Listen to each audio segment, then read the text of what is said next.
Part 1. The mirror of pain you keep falling in love with.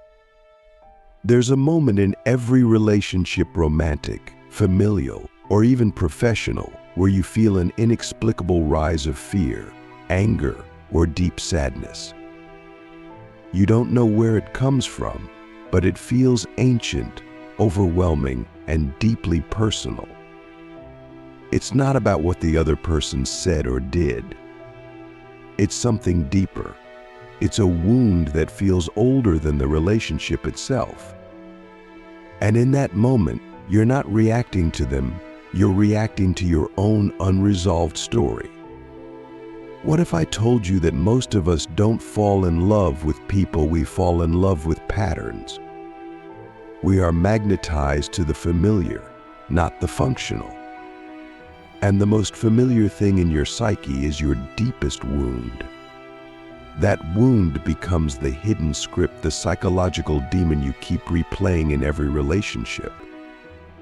And unless it's brought into the light, it will keep choosing your partners, writing your narratives, and sabotaging your peace. This is not just emotional speculation. It's psychological fact. As Carl Jung said, until you make the unconscious conscious, it will direct your life and you will call it fate.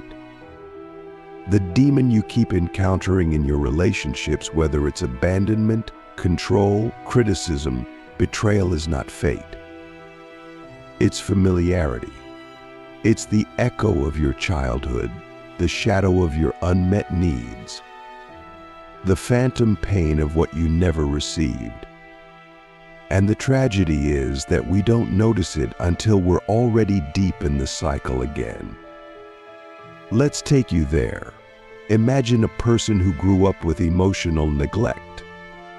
They were never told they were enough. They were praised only when they performed. So what do they find attractive as an adult? Emotionally unavailable people. People who praise them only when they achieve. Why? Because on a deep level, their nervous system believes that's what love feels like. This isn't conscious. This is programming. And the demon takes the form of a partner who seems perfect until the same pattern plays out again. This is why relationships become the ultimate mirror. They don't just reflect love, they reflect your trauma. They show you the parts of yourself you've abandoned. And the people you attract will often represent the very thing you need to confront. It's not punishment, it's precision. You're not cursed in love, you're being called to heal through it. But you cannot heal what you refuse to see. Here's the paradox: the very thing you hated growing up is the thing you secretly expect in your relationships. If your parents ignored your emotions, you expect your partner to do the same. If love was inconsistent, you become addicted to inconsistency. It's not that you want this, it's that your body only knows this. And your psychological demon thrives in that familiarity. It whispers, "This is how love works." And unless you question that voice, you'll believe it. Click subscribe to this channel to get more profound insights. Why does this happen? Because the human psyche is built to repeat what it didn't resolve. We're wired for completion. When something breaks in childhood, like trust, safety, or connection, the subconscious seeks to recreate the conditions of that wound in adulthood, hoping to finally fix it.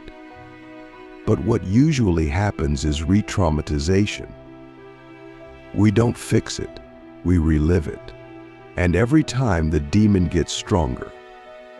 Let me ask you something that might sting at first. What if the chaos in your relationship isn't about the other person, but about the part of you that's still trying to survive your past? What if the argument isn't about dishes or text messages, it's about the 7-year-old in you who never felt heard? What if your partner is not triggering you, but revealing you? These are hard truths, but they are also the beginning of freedom. In the first few minutes of a relationship, your subconscious is already scanning, is this person familiar? Familiar doesn't mean safe. It means similar to the people who hurt you. And when you find that familiarity, something clicks. It feels like chemistry. But it's not chemistry, it's trauma bonding. It's your demon recognizing its counterpart in someone else. And that recognition feels like fate, but it's actually unfinished pain. This is why people can be addicted to toxic relationships. Not because they're weak, but because they're wounded. The demon inside says, if I can just make this person love me, maybe I wasn't unlovable after all. And so you try harder, you give more, you abandon yourself, and the more you do, the more you bleed. This is not love. This is reenactment. And it will devour your soul if you don't wake up. So what's the way out? The first step is awareness. You have to name the demon before you can tame it. That means looking at your relational history and asking, what pattern keeps repeating? Is it emotional unavailability? Is it betrayal? Is it control? Is it chaos? Whatever it is, trace it. Where did you first feel that dynamic? Who taught you that love feels like this? And most importantly, what did you make that mean about yourself? Because here's the truth, it's not just the pattern that hurts you, it's the belief you built around it.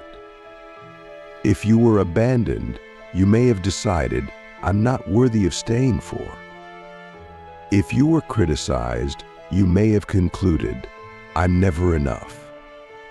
These beliefs become the internal script you bring into every relationship.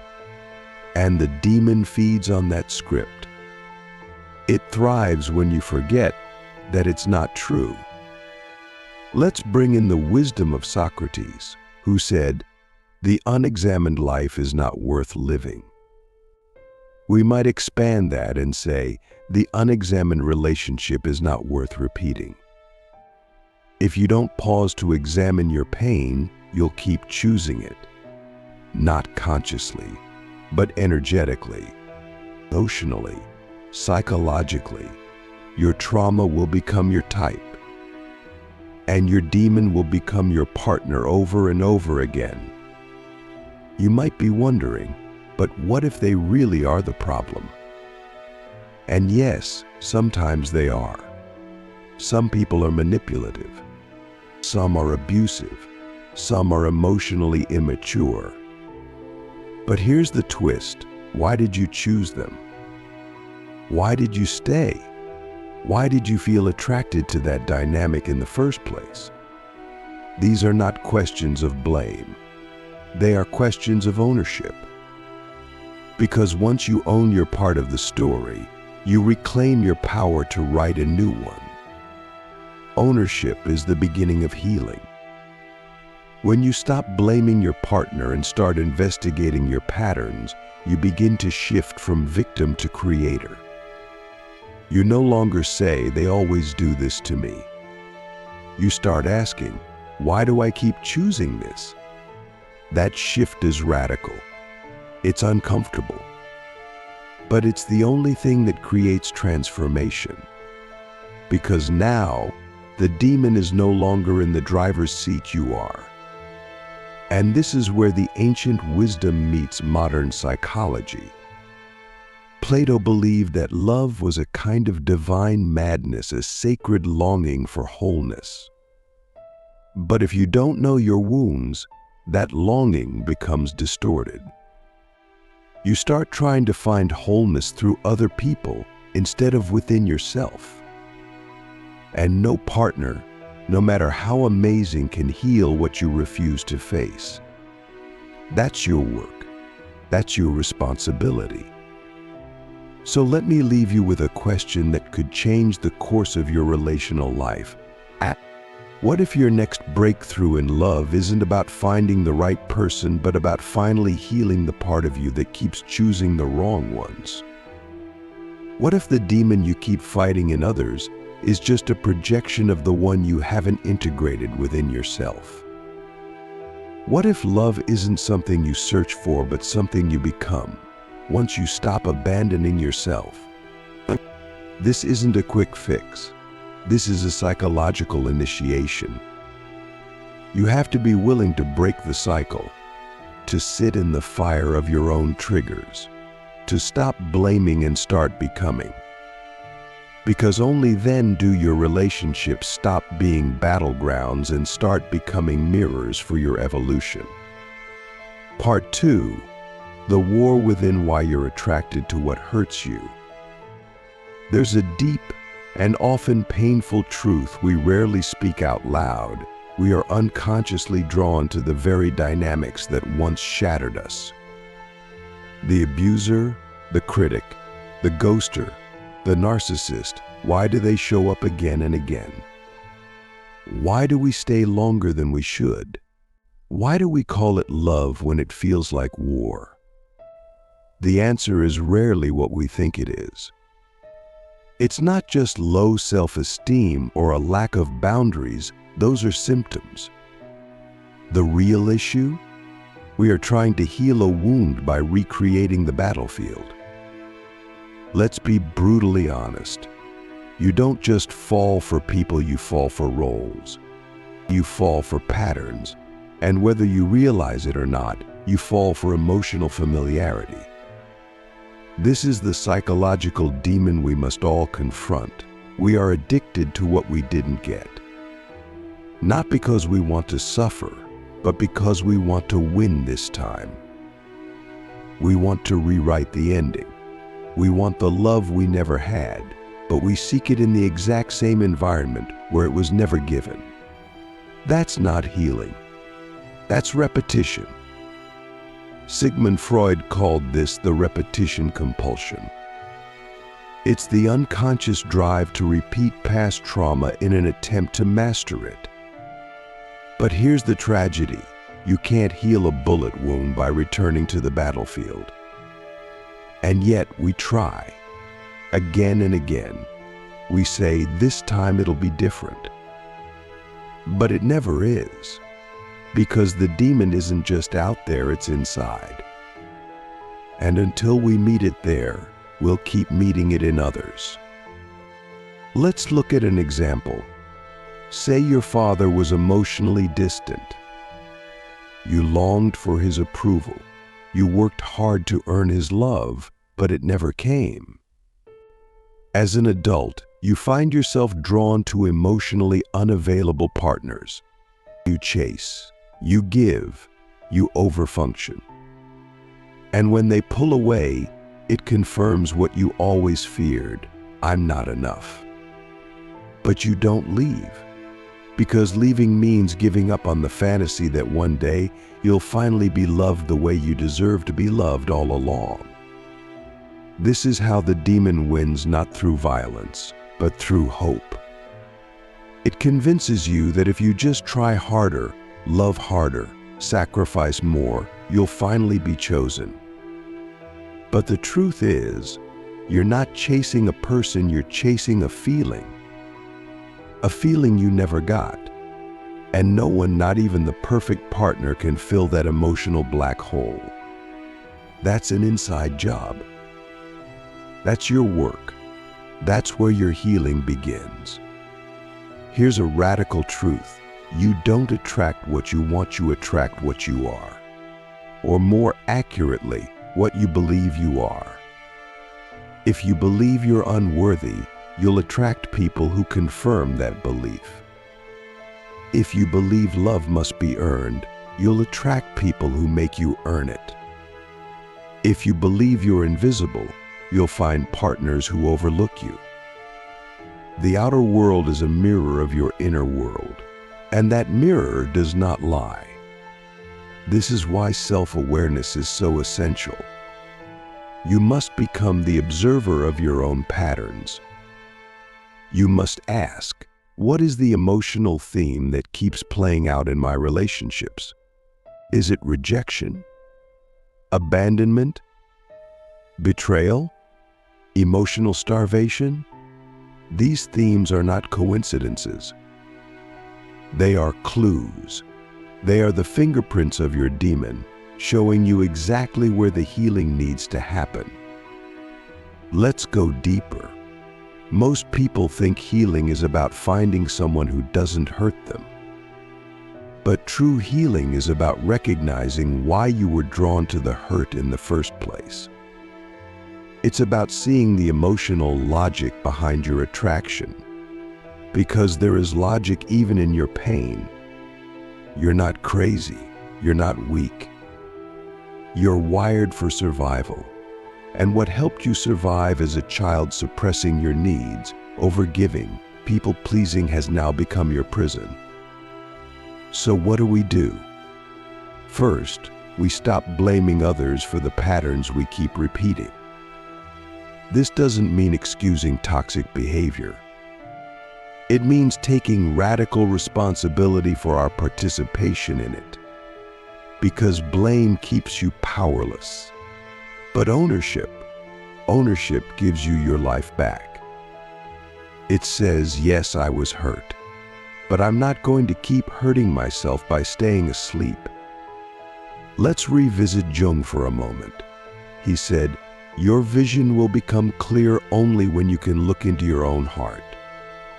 Who looks outside dreams, who looks inside awakes. This is the awakening. To look inside and see not just the pain, but the pattern. To recognize that the demon you keep running from is trying to show you something sacred, something vital. Something that, if finally faced, could set you free. But the process is terrifying. Why? Because healing requires grief. You have to grieve the childhood you didn't get. The parent who never saw you. The love that was never unconditional. You have to mourn the years spent trying to earn what should have been freely given. And grief is not clean. It's not linear. It's messy, painful, and necessary. But on the other side of grief is clarity. And with clarity comes power. Let me ask you this. What part of you are you still trying to prove is lovable? Is it the child who was ignored? The teenager who was abandoned? The adult who was rejected? That part of you doesn't need another relationship to be healed. It needs you. It needs your attention, your compassion, your presence. Because until you give that to yourself, you'll keep seeking it in people who can't or won't give it to you. Let's talk about reparenting. It's not just a buzzword, it's a lifeline. Reparenting is the act of becoming the parent you never had. It's learning to soothe yourself, validate yourself, discipline yourself with love, and meet your own emotional needs. When you reparent, you stop outsourcing your worth. You stop needing your partner to be your savior. You become your own center. And from that center, you choose differently. This is how you break the cycle. Not by avoiding relationships, but by entering them consciously. By recognizing when your demon is activated. By pausing before reacting. By choosing partners from a healed place, not a hurting one. And by walking away not when someone stops loving you, but the moment you start abandoning yourself. Another deep truth. Not everyone deserves your vulnerability. Just because someone feels familiar doesn't mean they're safe. Just because there's chemistry doesn't mean there's compatibility. Just because they trigger your wounds doesn't mean they're your soulmate. Sometimes, the trigger is a warning. Sometimes the demon shows up wearing a beautiful face, and wisdom is learning to tell the difference. So, what does a healed relationship look like?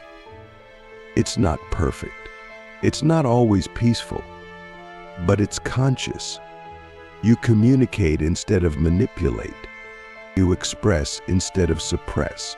You take responsibility instead of projecting.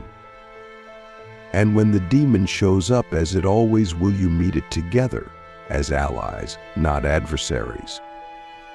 Because now you know the game, and you refuse to play it blindly.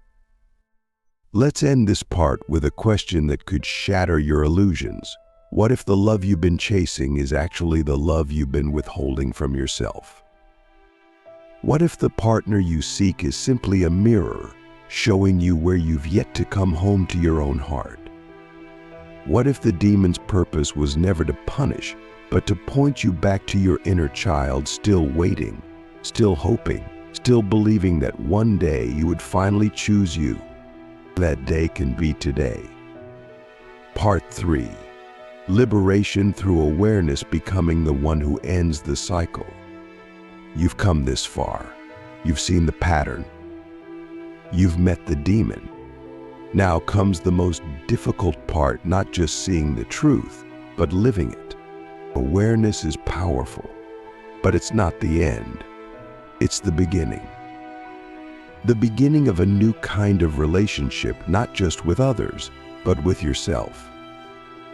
Because once you see your role in the dynamic, once you realize how you've been unconsciously attracting what once harmed you, you can no longer pretend. You can no longer run. You are now responsible for your healing. But responsibility is not blame. It is freedom. Because if you created the pattern, you can also uncreate it. You are not doomed to replay your childhood until the end of time. You are not fated to love people who hurt you. The cycle ends not when they change, but when you do. When you honor your pain without feeding it. When you stop outsourcing your worth. When you stop calling suffering love. The challenge is that healing often feels like loss. When you stop chasing emotionally unavailable people, things get quiet. When you stop trying to prove your worth, you feel empty. When you stop feeding the demon, you feel the hunger beneath it. And that hunger is grief. It's the grief of letting go of the fantasy. The fantasy that one day someone would come and fix it all. That someone would finally see you, love you, rescue you. But no one is coming. And paradoxically, that is where your power begins. You are the one you've been waiting for. You are the love you've been trying to earn. You are the safe space you've been seeking in others. And when you realize that, something radical happens. You stop needing relationships to complete you.